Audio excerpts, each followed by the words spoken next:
Hello everybody, Flick here. It's time for yet another Let's Look At, and today we are taking a look at Rise and Shine by Super Mega Hyper Dimensional Team, I think they're called, and published by Adult Swim Games. As I'm sure it's obvious, my voice is still bad. I caught a cold that went right after my voice. I actually lost my voice for a couple of days. It's only just now coming back, and I need to get some work done, so here we are. I apologise for sounding ill. Honestly, it sounds a lot worse than it is, I promise you. So I'll be keeping things a little bit lower, you know, the timbre of my voice, temper, whichever. Which probably means the game is slightly too loud right now, so let me just bring this down. We'll probably also keep things a little bit on the short side, because I don't want to strain myself too much. So anyway, with that out the way. Rise and Shine is a action puzzle platformer. I played about an hour off camera, and I made the stupid decision, I think, of using mouse and keyboard. I'm now going to be using a 360 controller. And we're going to see. Also, I just noticed those ships in the background are definitely a reference to Faster Than Light. It's a game filled with tons of gaming references. The plot is you are on Game Earth, as in Game plus Earth. You get attacked by aliens who just want to murder you, and you play as a person who somehow still manages to have infinite lives. And we'll see in the intro here, because we're going to start over and start a new file rather. Oh. Game developers, please. Multiple save slots. It's not hard. Alright. Game Earth has been invaded. A kid named Rise has found himself in the middle of a war that somehow he just might be able to end, because he can respawn infinitely. This is kind of where Rise finds himself, and then it goes back to how he got there. What are you doing here? You have to get away from the city. So again, I'm not going to notice or point out every single indie game or main game reference, but there is tons of them. So look out for it in the background and what people say, the sound effects and everything like that. And that's definitely the fun part of the game. You have to get away as fast as you can. Just go. He is killed.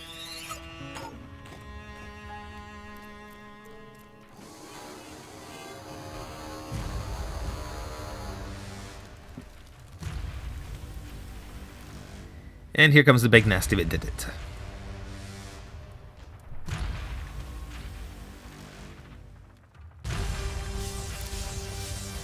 Level 999.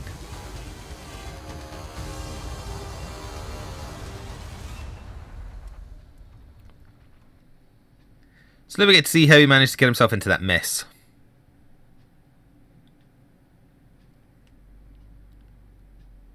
After it loads. Alright, we're controlling now. I don't know what the getting the cover button is. There we go. Because I forgot, I played through a tutorial with the keyboard controls.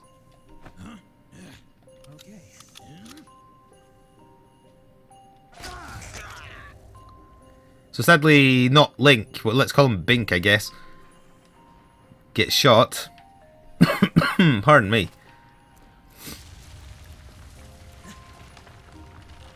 Legendary Warrior is his name. No more respawns for me.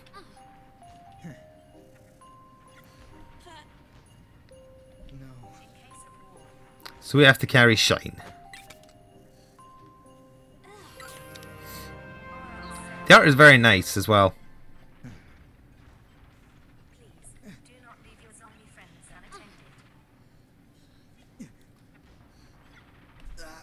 We don't get to hear why he's not respawning.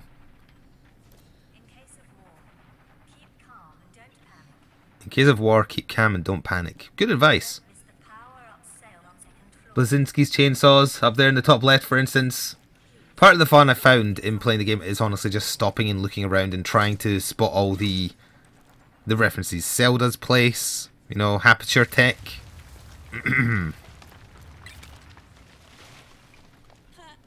Oh yeah, our gun talks.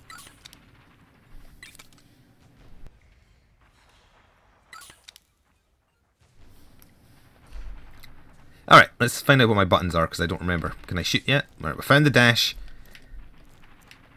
We've got our double jump, which is more like... oh, there we go. Okay, so hold left trigger to aim, right trigger will be fire. Yeah, I probably should have played through the tutorial. X is reload, as you would expect. B is get into cover. We're good to go-ish. So those are mines. You do die a lot in the game. Thankfully you infinitely respawn, but a big part of the game is that kind of trial and error gameplay. I do take a little bit of an issue with that, because there's a lot of situations in the game where, without prior knowledge, you're essentially guaranteed to fail your first try, maybe even second. Which I'm not too keen on.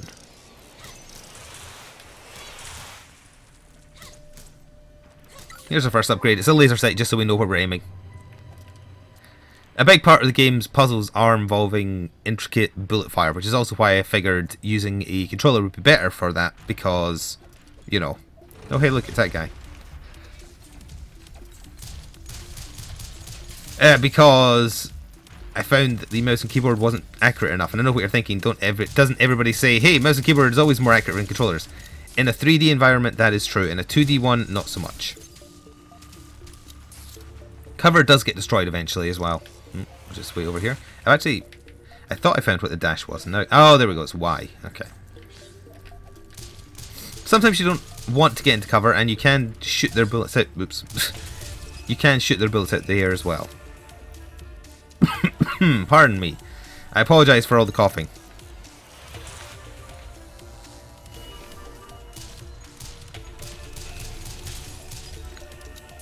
I dropped a grenade. Dropped 2 grenades, in fact. Luckily, they take a long time to explode. So yeah, as I was saying, I was looking through some Steam reviews before recording this as well, and it is a sentiment shared regardless of whether you're using a keyboard or a mouse. A controller or mouse and keyboard, rather. The game's difficulty is often a little unfair. I would definitely agree with that. My initial impression was because I was using the keyboard, that's why it felt that way, but apparently that is not the case. So we have the RC add-on. Remote control bullets, in other words. Alright, so... This isn't telling me the buttons. Let's see. Ah, there we go. It was the bumper. So as long as we're in these gaps, we can aim the bullet. So I did that first try. When I was using mouse and keyboard, it took me about 3 attempts.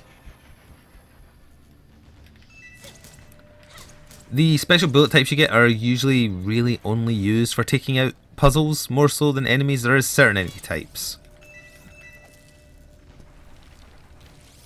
I think you can probably just dash past these as well. As I press the wrong button.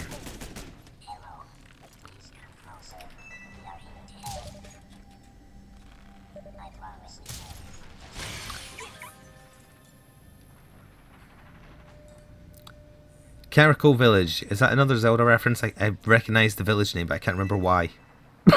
Nope. Hello, whoever you are. That is +1 to our clip. Magazine. Whatever. So, while also reading the... Oh, let me just deal with him, and then also shoot his angel. Because they ain't getting to heaven. While I was also reading the reviews, I did see a lot of complaints that the game is rather short. I cannot validate that. I've only played it for an hour. Apparently it's about... I think they said 3 or 4 hours long max. Which is a little bit of a shame. Alright, so we need to use the RC bullets here. It's rather annoying. Because we need to do it while also avoiding his bullets. Although again, I managed to do it technically first try. That one took me a lot of attempts off camera. See, I imagine a lot of that runtime is also a result of trial and error. So if you don't like trial and error gameplay, or forced trial and error gameplay, it probably isn't for you. Pardon me. But if you don't mind it, and if you like a challenge that isn't always a fair challenge, I would say this is something to give a look. Or maybe if you just like the premise and or the art.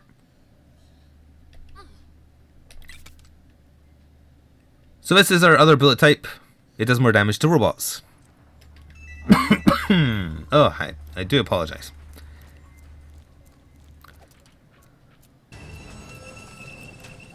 It also charges stuff.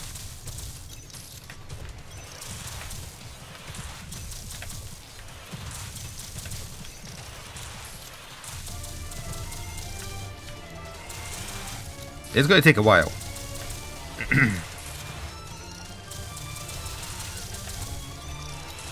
I kind of wish the laser sight was like the one in Gungeon as well, so I could, like, if it spread across the whole thing.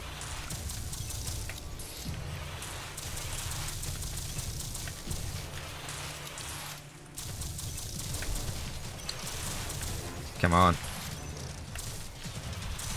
The asking price for Rise and Shine, also on the Steam Store page, which will be linked below. I'm recording this during the first week sale, so it's like 10% off. Usually it is £10.99, so it's a little bit on the steep side. Also, hello Dead Laharo and Sonia. I'm not sure the other one was. £10.99 in British pounds is a little bit on the steeper side for indie games. You'll know my range if you're familiar with the series. Also, look how many different cameos you can see here. There's a lot of them. It's up to you to decide whether or not that's worth it based on my first impressions and also what I've seen from the reviews of the game.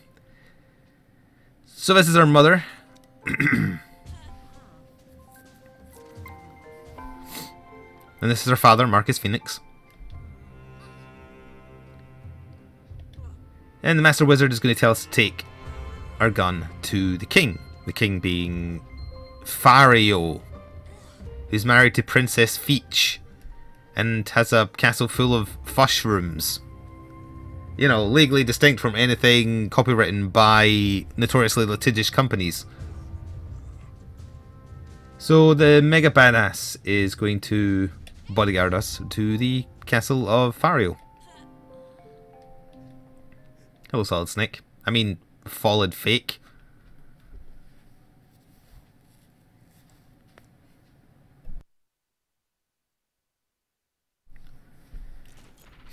So, we have our Mega Badass friend here.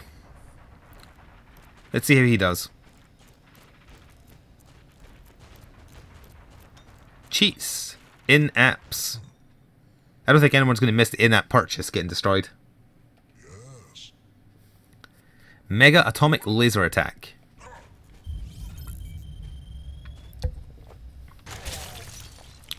The Mega Badass is dead.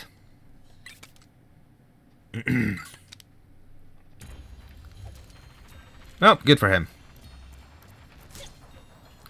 Alright, we have another type of puzzle here, so we need to go like this.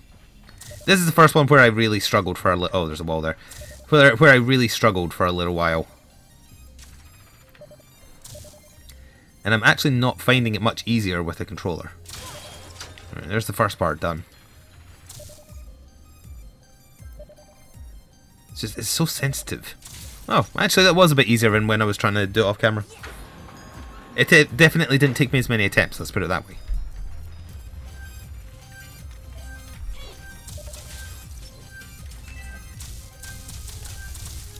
So robot enemies generally... Oh, I died in one hit. Also, you die in one hit. From some attacks, not all attacks. Robot enemies die in one taser shot. Oh, maybe it's probably just the bigger ones that kill you in a hit. Alright.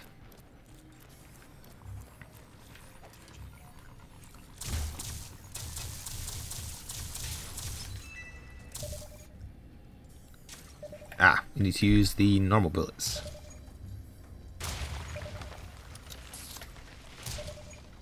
I remember this one taking me a long time too.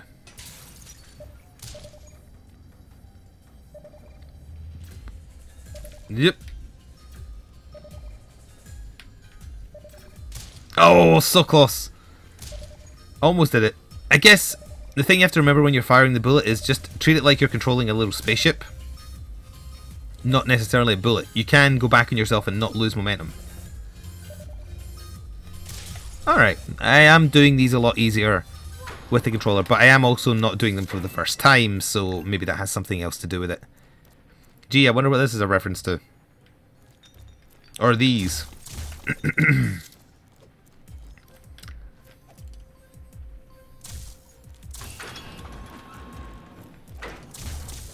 And then we need to use, yeah.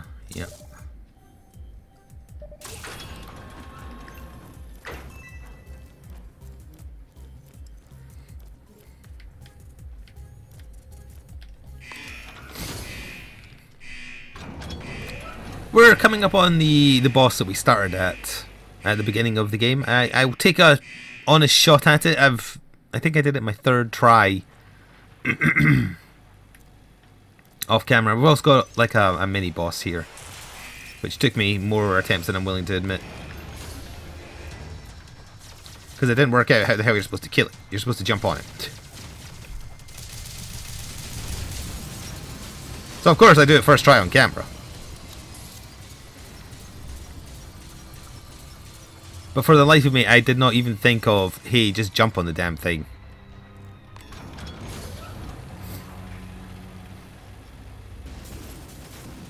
Oh, the king is actually called Dario, not Fario. That'd be silly calling him Fario. So I believe we are at the boss fight now. Yeah. Alright, I'll try my best.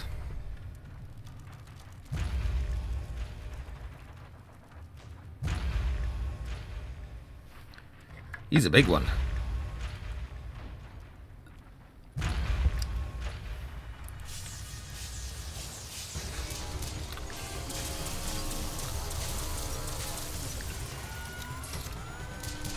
So you have to use your electric bullets to shock him before he does his ultimate attack. This attack you pretty much just got to shoot the bullets out of the air to make sure they don't hit you. Oh, that hit me. Okay. This attack I do have a complaint about. Not this attack, well, not this guy's attack in general, but that attack. So he powers up a little beam and there's a tail for when it's about to fire. You learn the tail and you learn to dodge that attack, then you can do the boss. The issue I have with it, and this is an example of bad difficulty, is later on you'll find a gun like the one he's firing to use to solve a puzzle, and the trick is you have to jump over the bullet so it hits a thing that you want it to hit. The artificial difficulty comes from the fact it has the same animation but it has different timing, and that's not fair. You learned the timing all the way back at this first boss. It should follow the same trend, because then it benefits you to learn, you know, the patterns. Instead it throws you off, which I did not like. So I will try and relearn the boss's pattern again. Nope, didn't learn it. It's when the circle is coming in. But it's very annoying, as you can see. The boss fight is also very long. You've got to open up his weak point and hit it 3 times. His weak point is hard to open up. You do that by getting rid of all his HP.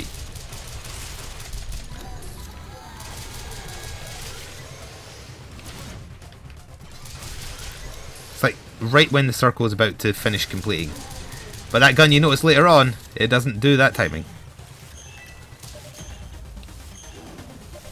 Shit.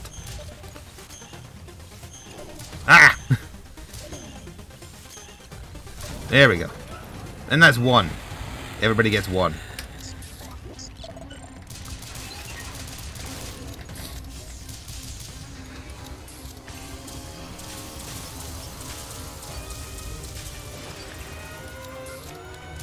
Music is good as well. I'm not sure how audible it is.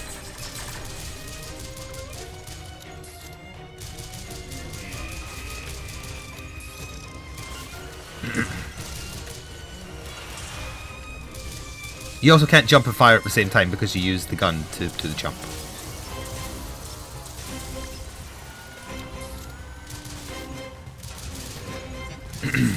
Almost, almost.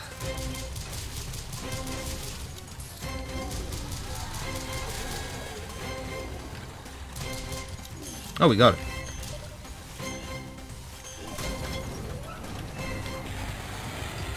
Now he is pissed.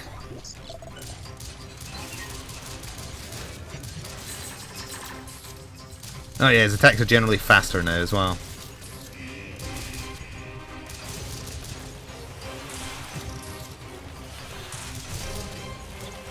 Oh, damn it. You also can't dash in the air, which is what I forgot there. I think that's going to do it. It'll probably take me a few more attempts to do this one. That's how the bosses go. They are generally a little bit too long without checkpoints, I feel. The game in general, I think, has promise. It's maybe a little bit overpriced if it is as short as people who have finished the whole thing have said. Keep in mind, these have been first impressions, and to always check out reviews of those who have finished the whole thing. There will be a link to the Steam store page below. £10.99, or your regional equivalent, as I said. This is Rise and Shine, brought to you by Adult Swim Games as well. I forgot to say that they are the ones who published it. Super Mega Hyper Dimension Team are the ones who made it. Fantastic name, incidentally. If you liked what you've seen here so far, go check it out. I apologise for not sounding well. It's just a case of waiting for my voice to recover. Thanks for watching, and ta-ta for now.